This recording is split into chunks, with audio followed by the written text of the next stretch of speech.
Hi, I'm Bob, and in this brief video today, I'm going to show you how to change and repair a fogged up Thermopane window. Now, by that I mean a dual pane window. These particular ones were made by Lincoln up in Wisconsin, and they're about 20 years old, and several of these panes fogged up. The reason I'm making this video is that I searched YouTube and I didn't find one that talked about how to do this kind of window. What makes it different is that there's no glazing on the outside. These are actually true divided light, and there's molding on the inside and molding on the outside. The molding on the inside is permanent, so we've got to remove this first. Now, it's a good idea before you start put some masking tape on the glass so that just in case it cracks, it won't go all over the place. Now, if you shine the camera over here, I want to show you some of the tools that I found were very helpful. Naturally, you need a box cutter, and I found that these 35-degree, not flexible putty knives that are sharpened are much more useful than this conventional flat putty knife. We're also going to need some of these little shims to hold the new window in place while we put the new, we don't use glazing, we're going to use silicone caulk on this type of window. We're also going to need these to remove the nails from the molding. I'm going to replace the molding and show you how to do that. But we need to save these because I'm going to cut the molding in the shop and I don't want to have to run back and forth to do the measurements. I'm just going to measure these. Now, the first step in this thing is to, if you bring the camera up a little closer, first thing I want to do is I want to score to separate the molding from the main part of the frame. Now, this molding, you'll see, is actually glued in with silicone caulk, in addition to having nails here. So you just go along here and just do it very slowly, and eventually it'll lift off. And you also have to take this and go down here. And when you get it all scored, all completely scored, you take this 35-degree putty knife that has been extra sharpened and slip it under. And we'll come back and we'll restart the video in a few minutes. Getting off the first piece of molding is pretty difficult, but after that it moves right along. You notice this little gap around the glass, and that was all filled with silicone, which is what's making this a difficult process. Now, you have to be careful when you stick your putty knife in that you don't go too far. Otherwise, you're going to go under in this gap and you're going to be prying on the glass and probably shatter it, and that'll just make a mess. So just go in a little bit and just ease the molding out, because remember, we're going to save it so we can measure the new molding using the old. And you see right here is all this silicone that's sticking. Now, I showed you a minute ago that we needed this, and that's to pull out these nails, make it easier to measure later. And the next thing we got to do is we've got to cut the silicone all the way around every side. Now, as I was going down here, this bumped, so there's a nail went too far through. Cut it all the way around, and you'll see the importance of that once we get to the other side. We've moved inside now, and this molding is fixed. We're not going to take it off. What we're going to try and do is slip this 35-degree extra sharp putty knife in between the glass and the molding and just ease it out. It takes a while to do this. Now I've got two here for a reason, and I also started it and I noticed that the caulk was getting stuck on here, and so I had to go in and I used some mineral spirits to take the caulk off, and then I resharpened these, and they should slide in a little bit better now that I've done that. So here that one goes in. Believe me, it doesn't go in that easily unless you've got it started. And then I just push this one in. But what I had to do initially was go like this all the way around, just a little bit, going in about 1/8 of an inch all the way around, and then I went in about 1/4 of an inch, and then you can't go in more than 1/2 an inch because that's the depth of the groove. So now I think this glass is freed up, and notice it's pretty stiff here. And that's because that old caulk just stretches. And I don't want to pry too hard because I'll then pull this whole piece off and disrupt the one to the left. I'm going to turn off the camera now, and we'll show you the end result in a few minutes.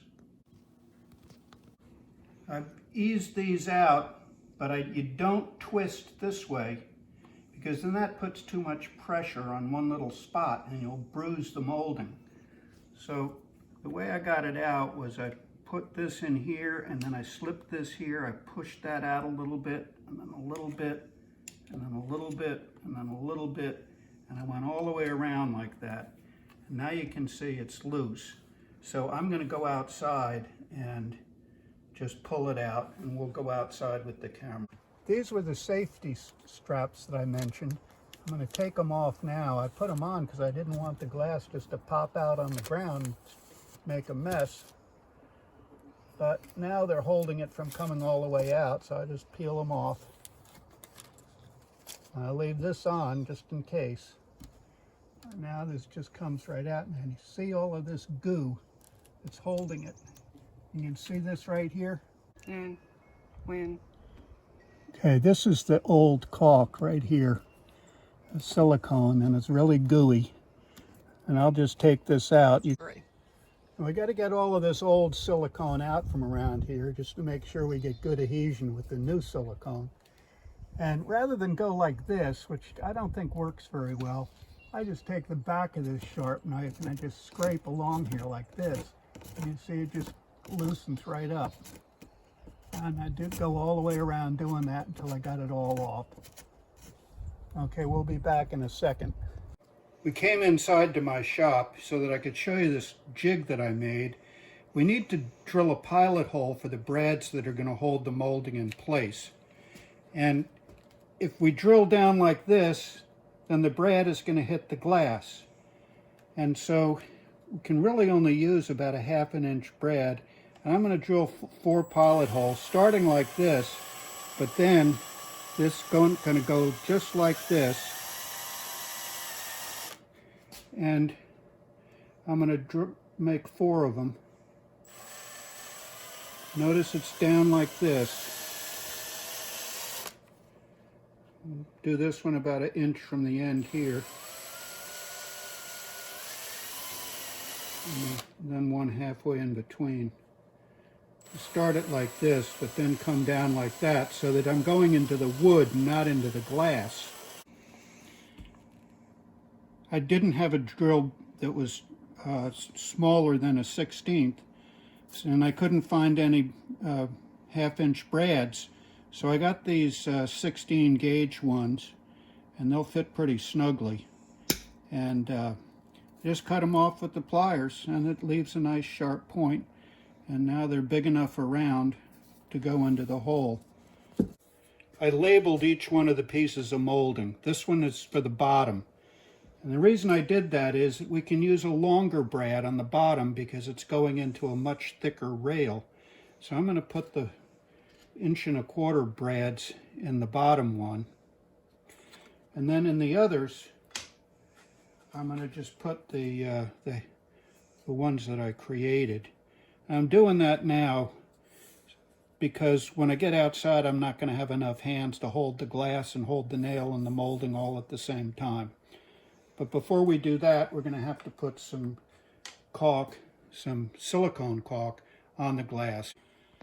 I'm going to apply the caulk around the outside here, just a 3/16 inch bead. This is silicone caulk, 100% silicone. And I'm going to do it on the inside, the side of the glass that'll face the inside the house.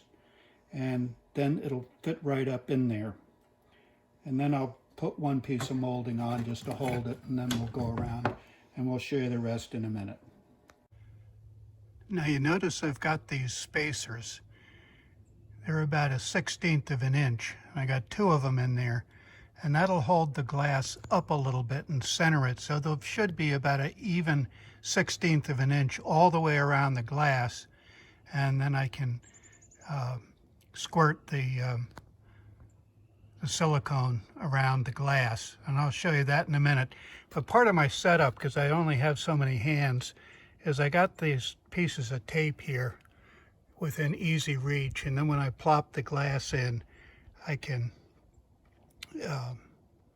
just put the tape over to hold it until I get the molding set. Now, as you can see, there's about a 1/16 of an inch gap all the way around, and I've used the tape to hold the glass in place, and at the bottom I got the shims to hold it up about a 1/16. Now what I'm going to do is I'm going to go down the left side and squeeze some silicone down in that left groove.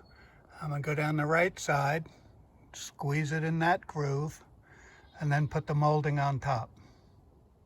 And then come back and do the other 2 after I take the tape off. Now I've got the left and right moldings in, and you can still see there's a gap underneath the bottom and a gap on the top. I'm going to go now and put silicone in the gap and then the gap in the bottom, but I'm also going to put silicone, as I did before for the right and left ones, on top of the glass, about 3/16 bead, and then the glass will be sealed to the molding bead. Now it's important to get all the silicone that got on the edges off, because it's not paintable. Also, you see now where I countersunk the brads, and I'm going to have to go through there now and use some painter's putty on that. And that of course has to be skinned over for a couple of days, and then I will apply some oil-based paint to it, and then let the oil-based paint dry, and then put the regular white paint on top. Well, here's one of the windows that I finished. This is a view from the inside, and I'll show you the other one too. And here is the other one. Not too shabby. And this one on the right is one from the outside. And finally, here's this one. Now remember, I had to do this on the outside in several steps. First step was to countersink the nails in the molding, and then I had to fill them with painter's putty, and then I smoothed it out with some mineral spirits. Next, I had to paint with oil-based white paint, and finally the finish coat with just a regular latex white paint. And that's all there is to it. Until next time, this is Bob signing off.